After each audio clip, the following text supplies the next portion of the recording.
Hello everyone, मैं रमन कुमार रजक स्वागत करता हूं आप सभी का अपने यूट्यूब चैनल पर। दोस्तों, आज की चर्चा का विषय है जीजीएस टू पीए एग्ज़ाम जो कि झारखंड सर्कल में हुआ था 24 अक्टूबर 2021 को। जो एग्ज़ाम हुआ था पीए वाला एग्ज़ाम, आज उसके सॉल्यूशन को करेंगे हम लोग। तो आज का पहला प्रश्न है, फिल इन द ब्लैंक्स वाले क्वेश्चंस झारखंड सर्कल्स ने पूछे हैं। तो पहला प्रश्न है कि machine franked article posted in letter boxes are treated as, यानी कि अगर किसी मशीन फ्रैंक्ड के आर्टिकल को लेटर बॉक्स में अगर पोस्ट कर दिया है तो उसके साथ किस प्रकार का व्यवहार किया जाएगा, ये पूछा गया है। तो ऐसे आर्टिकल्स को अनपेड आर्टिकल्स माना जाता है, यानी कि ऑप्शन नंबर बी हो जाएगा इस प्रश्न के लिए सही answer. Question number 2 fill in the blank से है, उसमें पूछा गया कि for available facility of prepayment of postage in cash firms और business establishments are required to post not less than articles at a time in respect of letters, closed covers, inland letter cards, postcards and unregistered parcels। Basically ये पूछा गया है कि नगद में डाक के पूर्व भुगतान की सुविधा का लाभ उठाने के लिए फर्मों या व्यावसायिक प्रतिष्ठानों को पत्र, अंतर्देशीय पत्रकार्ड, पोस्टकार्ड और अपंजीकृत पार्सल के एक बार में कम से कम कितनी वस्तुएं पोस्ट करने की आवश्यकता होती है। तो इसके लिए जो मिनिमम आर्टिकल्स पोस्ट करने की जो लिमिट है वो है 500, यानी कि ऑप्शन नंबर बी हो जाएगा इस प्रश्न के लिए सही आंसर। क्वेश्चन नंबर 3 में पूछा गया है कि the public business hours of a post office are fixed considering, यानी कि डाकघर का जो कामकाज का जो समय है, कार्य करने के जो भी घंटे हैं वो किस आधार पर डिसाइड किए जाते हैं, ये पूछा गया है। तो ये लोकल कन्वीनियंस के साथ साथ में arrival and departure timings of the mails, यानी कि लोग किस तरीके से अपनी दिनचर्या को वहाँ पर जीते हैं, कौन सी टाइमिंग उनके लिए सूटेबल है, या फिर डाक का आदान प्रदान किस समय पर हो सकता है, इन दोनों चीज़ों को ध्यान में रखा जाता है। इसलिए इस प्रश्न का सही आंसर होगा वो option number C, A and B दोनों। क्वेश्चन नंबर 4 में पूछा गया है कि an article can be redirected by, यानी कि एक डाक वस्तु को पुनः प्रेषित कहाँ से किया जा सकता है। तो एक आर्टिकल को रिडायरेक्ट डिलीवरी पोस्ट ऑफिस से किया जा सकता है, यानी कि ऑप्शन नंबर डी होगा इस प्रश्न का सही आंसर। क्वेश्चन नंबर 5 में पूछा गया कि franking machine licence is issued by a divisional head of for a period of how many years, यानी कि फ्रैंकिंग मशीन का जो लाइसेंस है डिवीजनल हेड के द्वारा जिसे दिया जाता है, इशू किया जाता है, वो कितने वर्ष के लिए इशू किया जाता है। तो बेसिकली इसको इशू किया जाता है 5 ईयर्स के लिए, यानी कि ऑप्शन नंबर डी हो जाएगा इस प्रश्न का सही आंसर।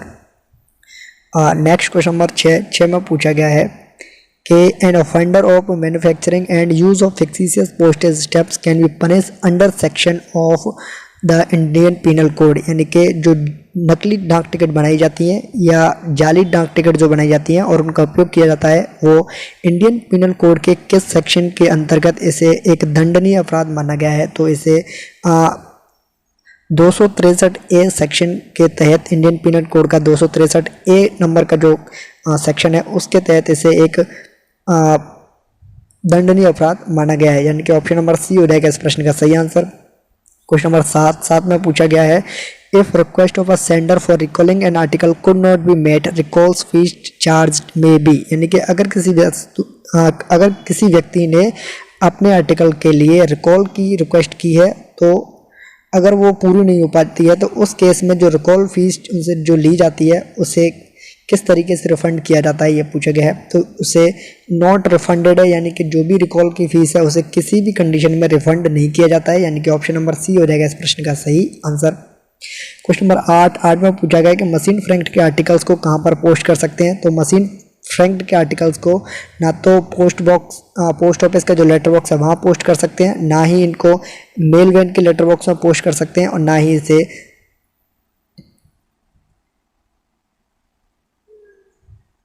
ही मशीन फ्रैंक्ड के आर्टिकल को पोस्ट बॉक्स में पोस्ट किया जा सकता है। इसलिए इस प्रश्न के लिए जो सही आंसर होगा वो होगा option number D. Question number 9 में पूछा गया कि if a book packet is found to be in excess of either the prescribe size और the prescribe weight it shall be, यानी कि अगर कोई बुक पैकेट है अगर उसका साइज हो या वेट हो, अगर वो अपनी लिमिट्स को क्रॉस करते हैं तो उनके साथ में किस तरीके से व्यवहार किया जाएगा, ये पूछा गया है।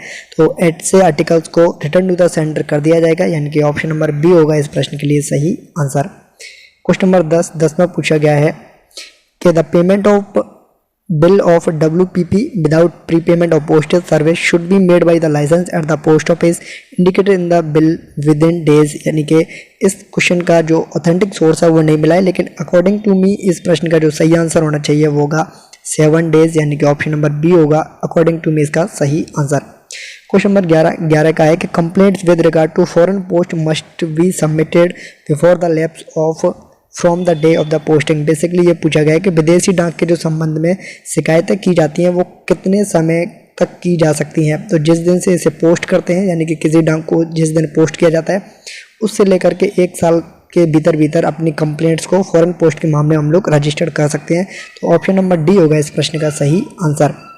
क्वेश्चन नंबर 12 में पूछा गया है if a foreign parcel could be delivered to the foreign address it is return to sender. यानी कि अगर किसी फॉरेन पार्सल को अगर फॉरेन एड्रेस में उसे डिलीवर नहीं किया जाता है तो उसे रिटर्न टू सेंडर किया जाता है, लेकिन उनसे क्या कोई चार्ज लिया जाता है, ये पूछा गया है। तो इस केस में जो चार्जेस हैं वो लगते हैं, और जो भी चार्जेस हैं वो after payment of return charges, यानी कि जो भी चार्जेस रिटर्न्स के लगते हैं, यानी कि एक पार्सल को अगर किसी व्यक्ति ने फॉरेन कंट्रीज़ के लिए भेजा है तो वहाँ से लौट करके जब भी आता है इस बीच में जितने भी चार्जेस लगते हैं वो सभी सेंडर को देने होते हैं, यानी कि ऑप्शन नंबर बी होगा इस प्रश्न का सही आंसर। क्वेश्चन नंबर 13 में पूछा गया कि in the foreign post the term letter post does include, यानी कि जो फॉरेन पोस्ट के मामले में एक शब्द इस्तेमाल किया जाता है लेटर पोस्ट, तो इसके अंतर्गत कौन कौन सी चीज़ें आती हैं। तो लेटर पोस्ट में post card, printed paper, blend literature packet तीनों आते हैं, इसलिए इस प्रश्न का सही आंसर होगा वो होगा ऑप्शन नंबर डी।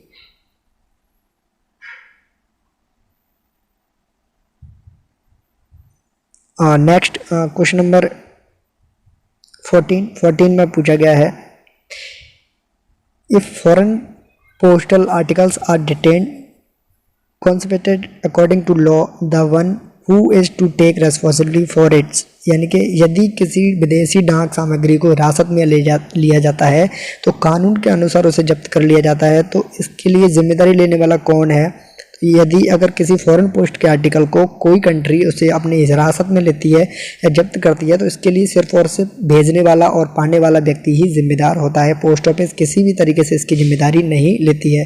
तो ऑप्शन नंबर डी होगा इस प्रश्न का सही आंसर। क्वेश्चन नंबर 15 में पूछा गया कि when an insured foreign parcel is redirected from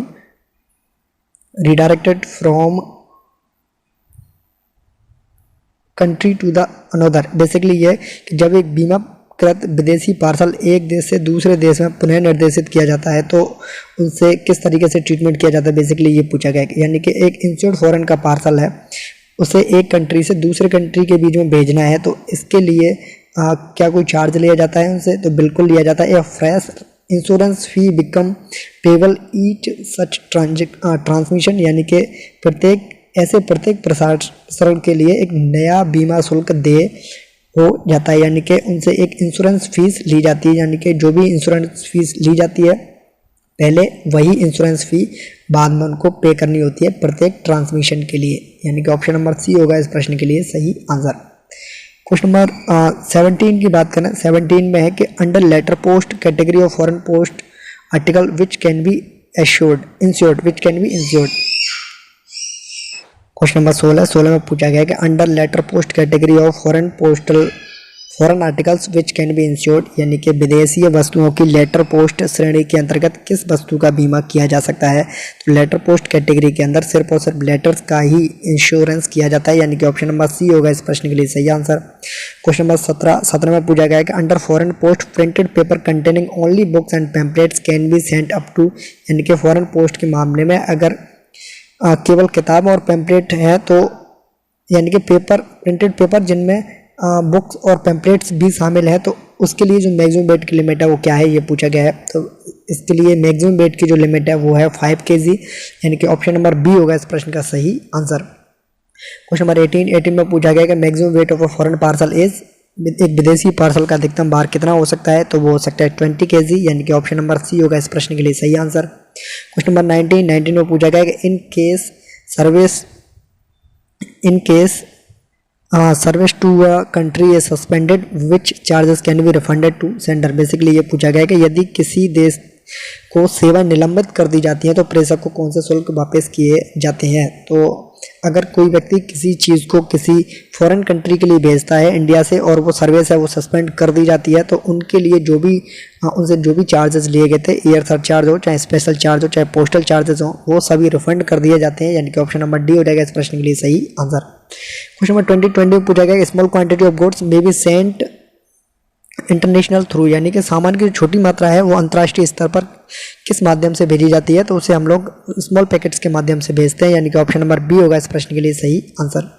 question number 21 में पूछा गया कि HO supply the IPO stocks to SOs through which module, यानी कि हेड ऑफिस जब सब ऑफिस को आईपीओ भेजती है, इंडियन पोस्टल ऑर्डर्स भेजती है, तो वो किस मॉड्यूल के थ्रू भेजे जाते हैं ये पूछा गया है। तो इसे F&A के द्वारा भेजा जाता है, यानी कि ऑप्शन नंबर डी हो जाएगा इस प्रश्न के लिए सही आंसर। क्वेश्चन नंबर 22 में पूछा गया है कि IT modernisation project implemented through, यानी कि जो आईटी मॉडर्नाइजेशन प्रोजेक्ट है, आईटी मॉडर्नाइजेशन का जो प्रोजेक्ट है वो कितने चरणों में या कहें कि कितने प्रोजेक्ट्स में बांटा गया, ये बेसिकली पूछा गया है। तो इसे 8 प्रोजेक्ट्स में बांटा गया था, यानी कि ऑप्शन नंबर सी हो जाएगा इस प्रश्न का सही आंसर।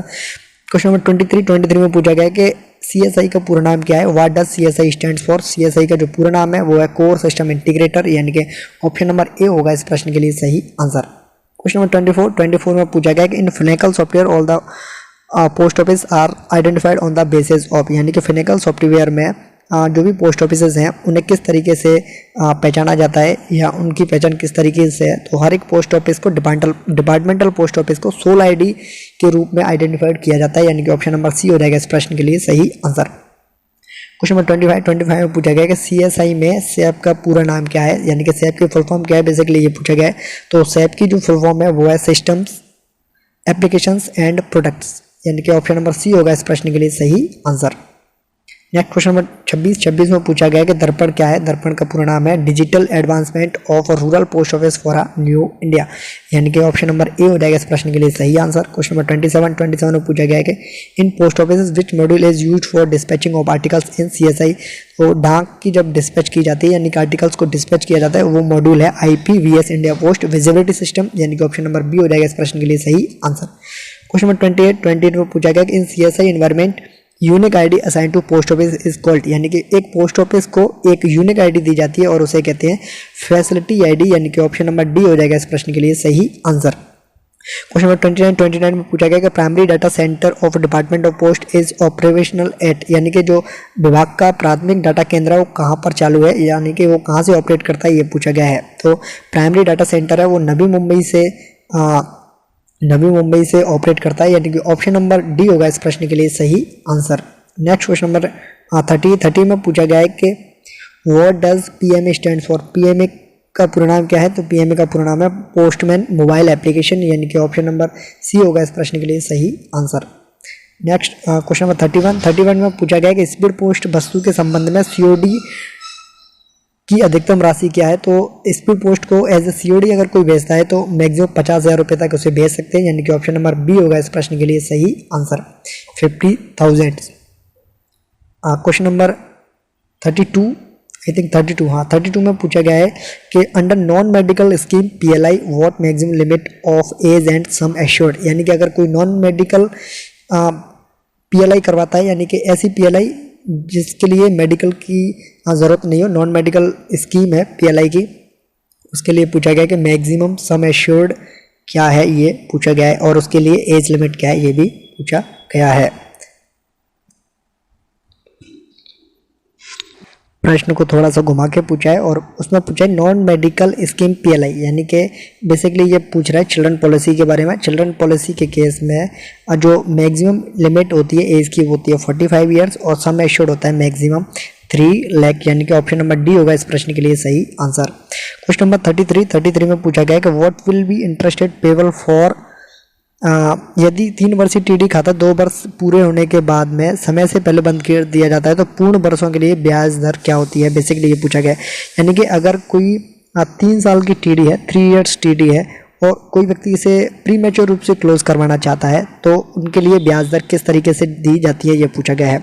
तो 2% कम ब्याज मिलती है ये कन्फर्म है, लेकिन 2% less than 2 years TD interest, यानी कि 3 वर्ष की अगर कोई करवाता है तो उनसे ली जाती है 2% लेस देन और 2 ईयर्स TD इंटरेस्ट, यानी कि ऑप्शन नंबर ए होगा इस प्रश्न के लिए सही आंसर।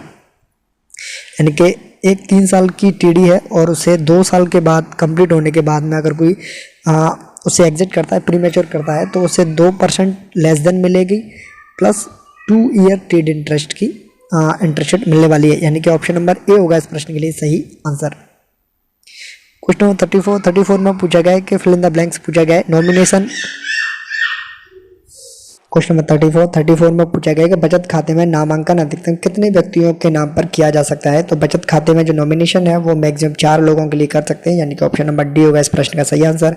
क्वेश्चन नंबर 35 में पूछा गया है कि निम्नलिखित में से किस बचत योजना में संयुक्त खाता खोला जा सकता है। तो जो जॉइंट अकाउंट्स है वो SSA में भी नहीं ओपन होते हैं, ना ही PPF में ओपन किए जाते हैं, यानी कि नेदर ए और नॉर बी, यानी कि ऑप्शन नंबर सी होगा इस प्रश्न के लिए सही आंसर। नेक्स्ट क्वेश्चन नंबर 36 में पूछा गया है कि PLI के तहत शारीरिक रूप से विकलांग व्यक्ति के लिए अधिकतम बीमा राशि क्या है। तो शारीरिक रूप से विकलांग व्यक्ति के लिए PLI के लिए अधिकतम जो बीमित राशि है वो होती है 20 लाख की, यानी कि ऑप्शन नंबर बी होगा इस प्रश्न के लिए सही आंसर। नेक्स्ट क्वेश्चन नंबर 37 में पूछा गया है कि conversion of single saving accounts into joint age, यानी कि सिंगल अकाउंट जो कि सेविंग अकाउंट का है उसे जॉइंट अकाउंट में कन्वर्ट नहीं करवा सकते हैं और ना ही जॉइंट अकाउंट को सिंगल में कन्वर्ट करवा सकते हैं, यानी कि नॉट अलाउड होगा इस प्रश्न के लिए सही answer. Option number D correct होगा।